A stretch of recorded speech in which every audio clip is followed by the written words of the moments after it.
Hello viewers, welcome to నాదే creations. ఈరోజు నాదే క్రియేషన్స్ యూస్ఫుల్ వీడియోతో మేము ముందుకు వచ్చింది. అదేంటంటే మన ఫెస్టివల్స్కి, ఫంక్షన్స్కి ఎంతో ఇష్టంగా పెట్టుకునే గోరింటాకు. ఈ రోజుల్లో అందరూ కోన్లు పెట్టుకోవడానికి ఇంట్రెస్ట్ చూపిస్తూ ఉంటారు.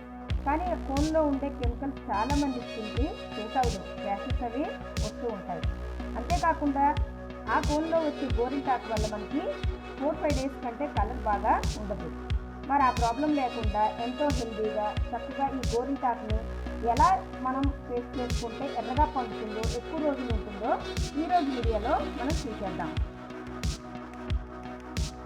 ఎర్రగా పండేలా గోరింటాకుని రుద్దుకోవాలంటే ముందుగా ఇలాగా గోరింటాకులో కాడలు లేకుండా ఆకులు శుభ్రంగా సెపరేట్ చేసి పెట్టుకోవాలి. అంటే కాడలు, ఎండిపోయిన ఆకులు లాంటివి లేకుండా ఇలా శుభ్రంగా మనం చేసి పెట్టుకోవాలి.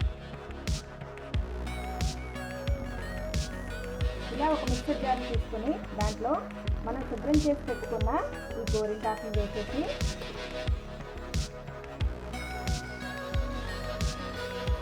దీన్ని కొద్దిగా చింతపండు, ఇది మనం పిక్కలు లేకుండా జాగ్రత్తగా తీసేసి వేస్ట్ చేసి పెట్టుకున్న ఈ చింతపండుని వేసేసి అలాగే 2 స్పూన్స్ వరకు పెరుగుని యాడ్ చేసేయాలి.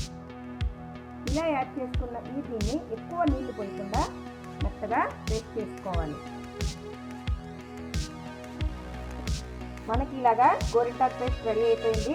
అంటే ఈ కన్సిస్టెన్సీలో ఇలా గట్టిగా రావాలి. మనం వేలికి పెట్టుకుంటే జారిపోకుండా ఇలా ఉండాలి.